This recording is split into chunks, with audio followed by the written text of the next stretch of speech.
बिस्मिल्लाहिर रहमानिर रहीम वान अनस रज़ियल्लाहु तआला अन्हु قال قال رسول الله صلى الله عليه وسلم تسحروا فإن في السحور بركة متفق عليه। আমার রাসূলের সাহাবী আনাস রাদিয়াল্লাহু বর্ণনা করেন, তিনি বলেন قال رسول الله صلى الله عليه وسلم, রাসূল পাক সাল্লাল্লাহু তাআলা আলাইহি ওয়াসাল্লাম ইরশাদ করেন, তাসাহহারু ফাইন্না ফিস সুহুরি বারাকাতান, বলতেছে তোমরা সেহরি ভক্ষণ করো তথা ভোর রাতে খাও।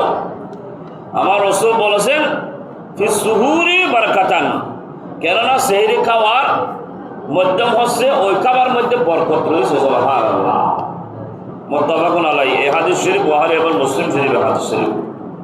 وقال رسول الله صلى الله عليه وسلم, অথবা রাসূল পাক সাল্লাল্লাহু আলাইহি ওয়াসাল্লাম ইরশাদ করেন, ফাসলুম মা বাইনা সিয়ামিনা ওয়া সিয়ামি আহলিল কিতাব উকলাহুস সাহরা। আমার রাসূল বলতেছে আমাদের রোজা ও আহলে কিতাবদের মধ্যে পার্থক্য হচ্ছে সেটা সেহরি খাওয়া। তারা সেহরি খেত না, আমরা সেহরি খাওয়া, আমাদের সেহরি খাওয়া। সুবহানাল্লাহ, এখানে বলতে আমার রাসূল কোনো সেহরি খাবে, কোনো না কোনো কারণে সেহরি না খেতে না পারলে আযান দিয়ে দিচ্ছে বা সময় চলে গেছে, তখন আপনি তো সেহরি খেতে পারবেন না। রাসূল পাক সাল্লাল্লাহু আলাইহি ওয়াসাল্লাম বলেছেন সেহরি খাওয়ার মধ্যে বরকত আছে, আহলে কিতাবের মধ্যে পার্থক্য আছে সেহরি খাওয়া। তারা খেত না, আমরা খেয়েছি। এই কথা বলে যদি আযান দিচ্ছে, আযান পর আযান দিয়ে শুরু করছে, শেষ হওয়া পর্যন্ত খেতে পারবো, ওই কথা কোনো কিতাবের মধ্যে নাই।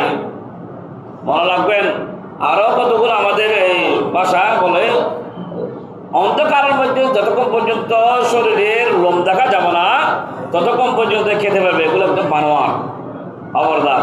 রোজা হবে না, খেতে বা খেয়েছে ওটা হবে, কিন্তু রোজা হবে না। এরকম যদি থেকে আজান দিল, আজানের সাথে কোনো সেহরি খাওয়ার সাথে সম্পৃক্ত নাই।